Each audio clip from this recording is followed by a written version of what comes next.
So yeah, that's how I felt. And of course, going up against that, how do you do that? So I just can't keep doing that. But so I'm like, I'm going to go back to Elgin, and I got to figure out something because this isn't working out. She never asked me out when I was down here.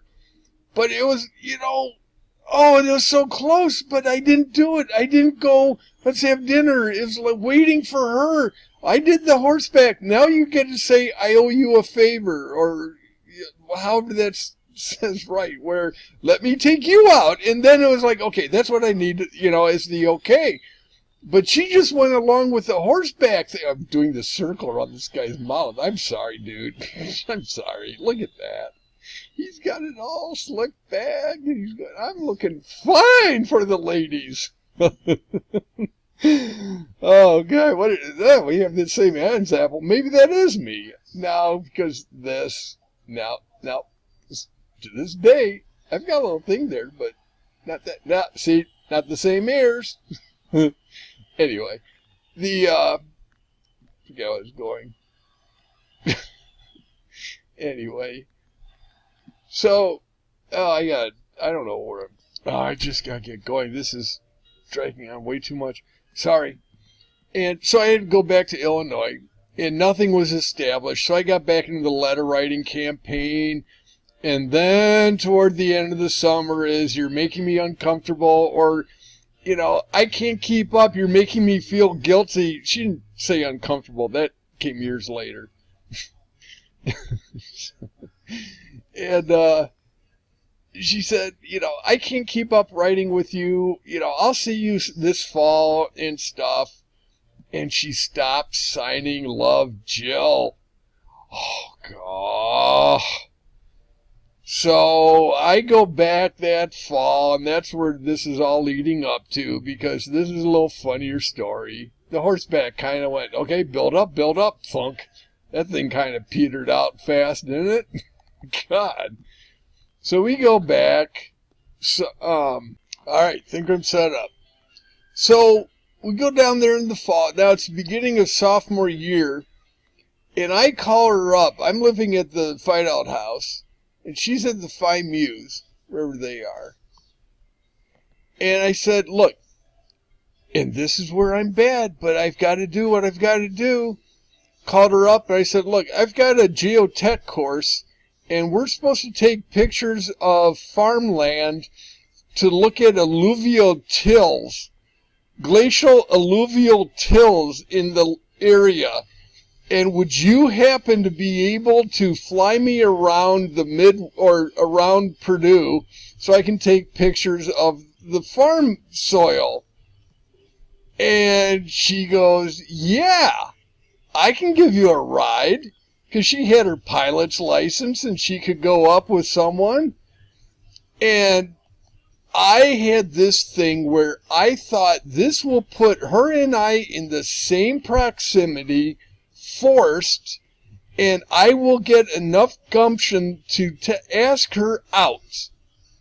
So that's the premise. And I make up this little story about geotech. I did have geotech. That was my minor, in fact. So I didn't lie about the class. I just lied about the semester project about this glacial alluvial tills in the Midwest. So we arranged to meet out at the airport. It was like 2 PM or something. And it's still fall, because you'll see how fall-y it was.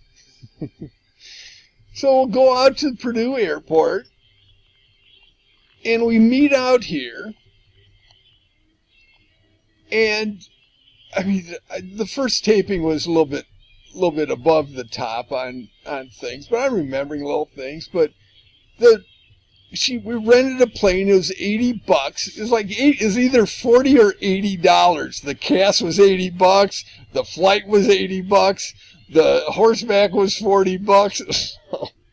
Just went in those increments. But the students have a plane somewhere around here. It's irrelevant. But we got in the plane, And then she turned, I have my backpack with a school book and camera, and we get in the plane, and we're talking, and I'm like, okay, I brought an apple. Oh, God. And then we get in the plane, and she turns on the plane, and all of a sudden, it is so loud that you can't hear anything. That was a bad imitation I can edit out, but it is so loud in there that it had a peak 110 decibels as white noise. And I see her mumbling something. She's got the headphones on, and she's, pointing, put on the headphones. So you put on those headphones, and she's crystal clear.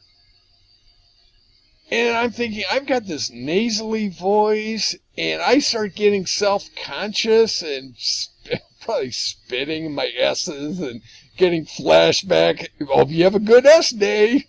And so, oh no, and then I've got to talk, and it's so clear, and then the rest of the noise, and it's not like it's like you're in the middle of nowhere, and which is the way I wanted it, but then talking without a little background noise.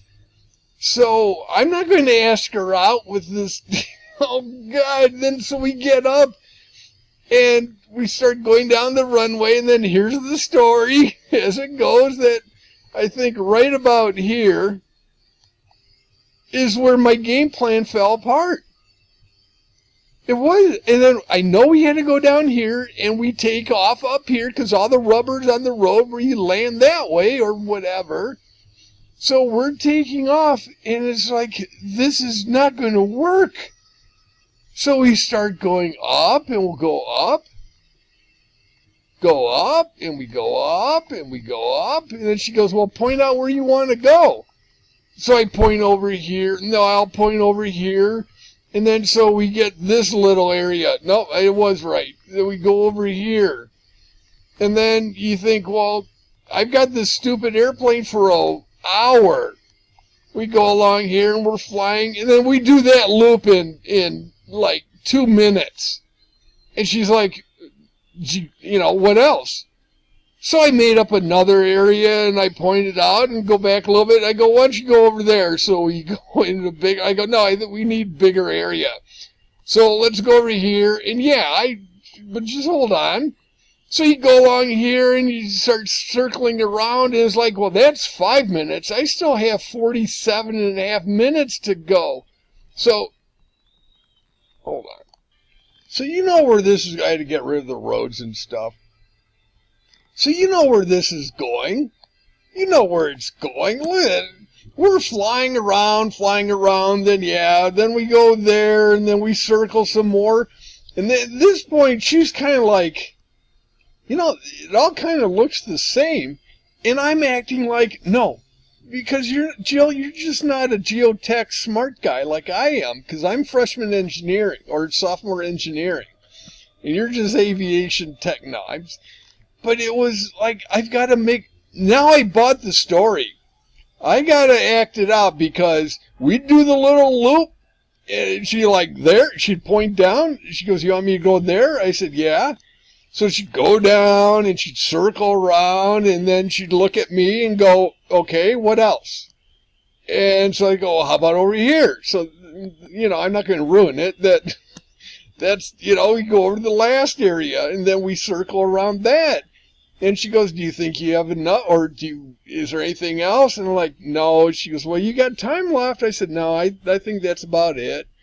The tail is between the legs, and, at this point, whatever time I've wasted is just getting lost. So then we go back.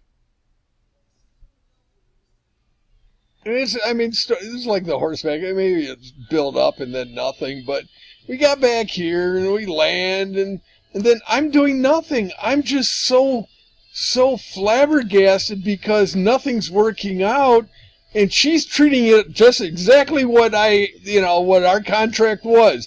Take this guy up in a plane, fly him around, done. Anything else? No? Okay, I'll see you around. And it was that kind of hands-on, hands-off, because I think she might have been dating that guy at this point. I don't know. I don't know what house that guy was from, but, you know, that was it. That was it. I knew it was over. Letter stopped writing. I never called her. I was at the house. That was it. That was it for Purdue. Right there, and that's where I lost it. And you think I'm kidding? Hold on, people. So, you guys should know me better by now. You think I'm going to withhold any evidence of how bad this was? Nah. So, yeah, right about here, I knew it was over. I knew I was in trouble. And so we went up, and I have to act all geotech engineering and stuff, saying, yeah, I think we should, yeah, those look good. That looks like glacial till that I need to research. And then go over there, and it's like, oh, so I'm snapping these off like I really need these. I need these like 5 more holes in my head because I have to have evidence of how bad I was to hang on to this day. God. So we go around, and you know where this is going, and you're just like, well, how much is it? And like, there's a reflection of where I lost my nerve for at least 3 decades. But I had 3 pictures that are not included. There might be another one. And one had a picture of her eyes. I mean, it was of her, and her eyes were in it. It was like, you can bring your leg? Yeah, you bring your eyes, I'll bring my leg. We'll see, make a date of it.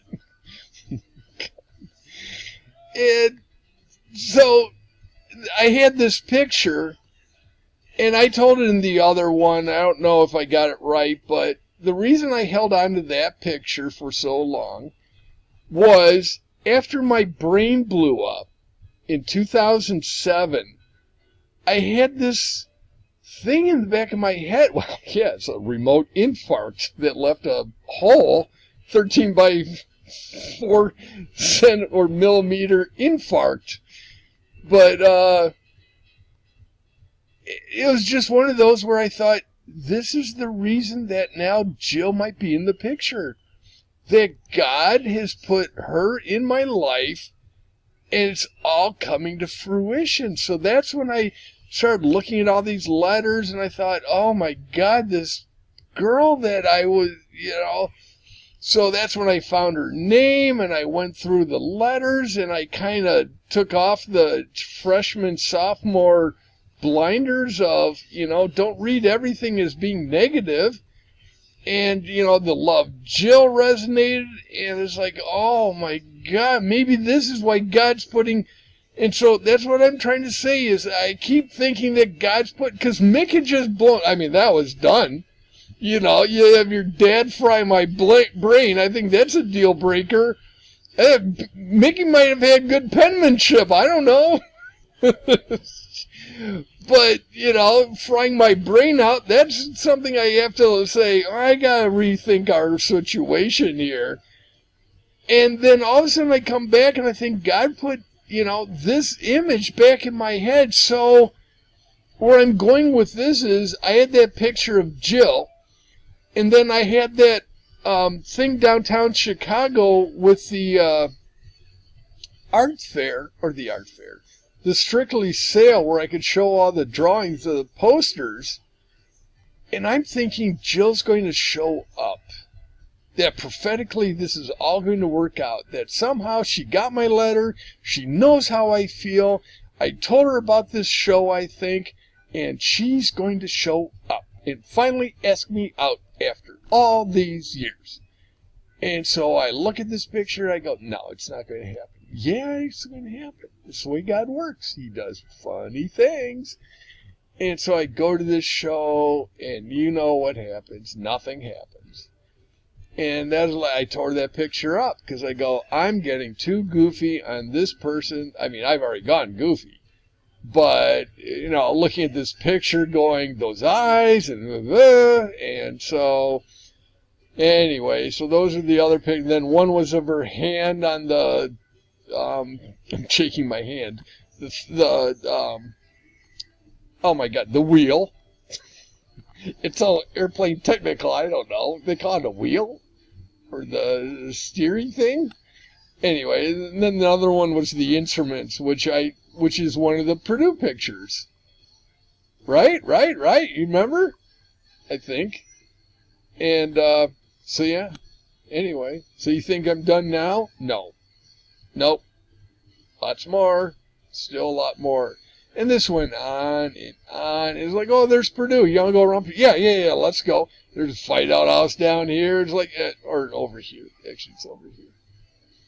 And like, yeah, there's a smokestack. This is my dwindling masculinity that is just like, well, we're just going to burn the rest of it because we see you're still up there now. It's not looking good. Oh, my God. And then it went on and on. And so you can tell how late in the fall it was. Because I was desperate. It's like, no, it's not working out. She's going to forget. If she's dating someone, oh. So this was probably late October. It flew by this school. I got to find that school on Google Earth, but flew by that, and it kept going. And then, I'm not close. I'm almost done. But it went on and on and on. So now we get back, and it's like, oh. Then just go touch and go. You go back up, and then it's like, no, those pictures were out of order. But it just didn't stop, and then we finally get back. And I know this is when we're landing because of the rubber, and the rubber hit the road. And yeah, got back in the car, and she goes, anything else? No, this is like a business transaction. And she said, okay, I'll see ya. Didn't call her for anything. Oh, there's a little bit earlier. But yeah, that was it. It's like, you don't recover. You can recover a little bit from a horseback ride. You don't recover from this. Because you're jammed in her ear, and anything you've got to say to that woman, you say it right then. And it's like, no, I can't. It's way too clear. I don't like what I hear my voice. Because you ain't hearing yourself in there, and you sound like this, and she's just like this. And it's like, no, and the rumbling in the back, nope. You're going to walk away and go, game over. So, I got to leave it at that. So, we're done.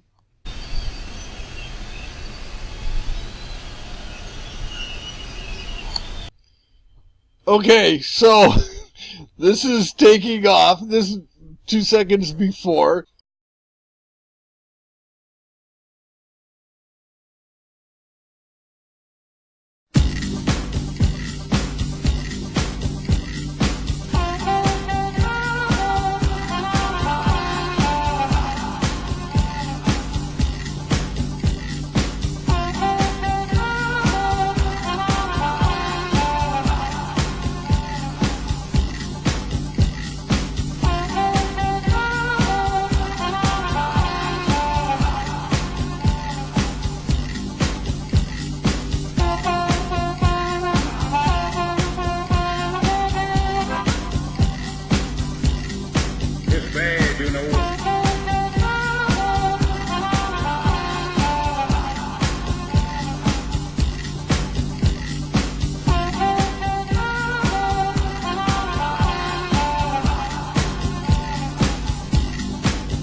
She asked me why.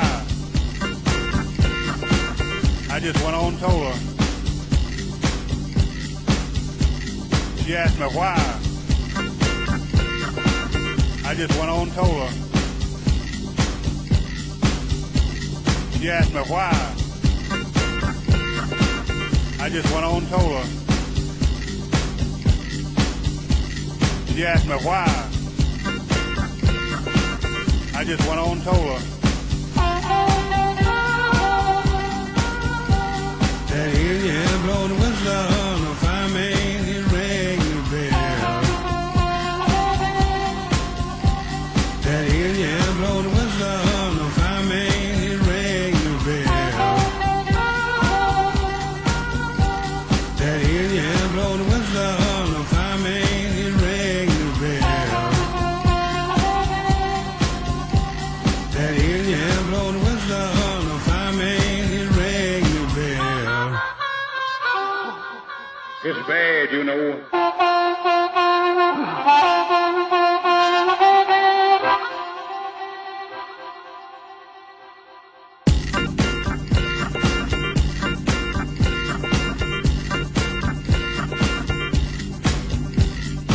She asked me why.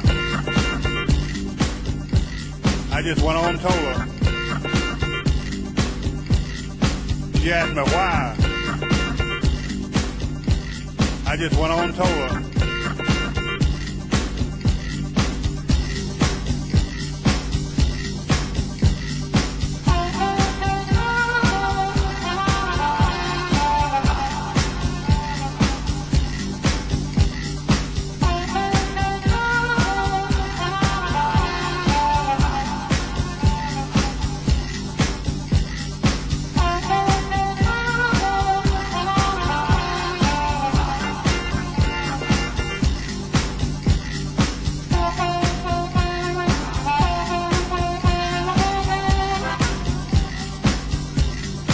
It's bad, you know.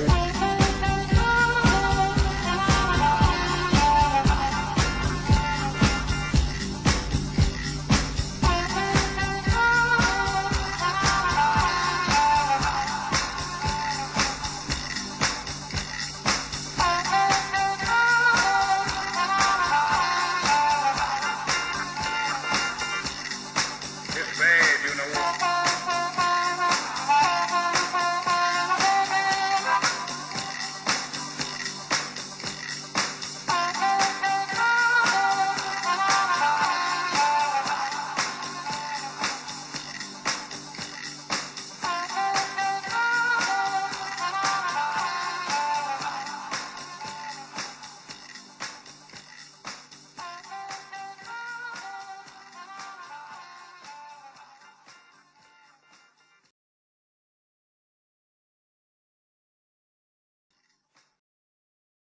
So then we start taking off.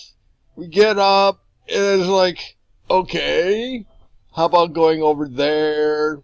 Then we do there, and then we're going there, and then, I mean, you know where it's going. And so it's like, how long do you keep this up? And then I kind of forgot where she ended up having to bank the plane. There's Purdue campus. And she's going around and just never, there she had to bank the plane so I could, I pointed it out. Yeah, that looks good. That looks like till I need to research.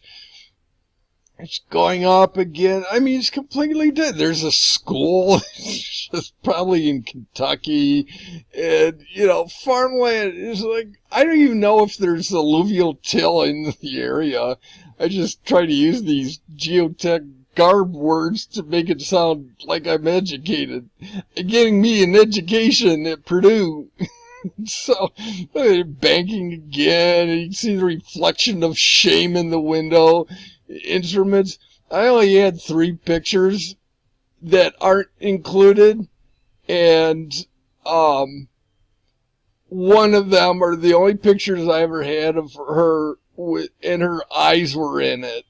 And it was a devastating photo that I held on too long, and long story short, when I wrote her that letter, and I'm thinking, oh, God's having his way with me, and this was a meant-to-be thing that I carried around that picture with me, and it's just like, oh, this will be so neat. I'll fess up, because I thought she was I was having a show at Navy Pier at Strictly Sail for all these sailing illustrations I did for Racing Group. And I thought she would have caught wind or something and would have flown up and stopped by and surprised me. And I'm so like, I've got this in the back of my head. And that's what happens when your brain gets cooked by bipolar schizophrenia or anti-crazy medication when you're fine, well, relatively fine. And then, I mean, because I had this ecstatic feeling where I almost became the double rainbow guy, like, wow, double rainbow. And I was just like, life. Maybe I'm not dying of herpes simplex encephalitis. So I had this unbelievably warmth of, but it carried into this mental, like, oh my God, this is what God had all along.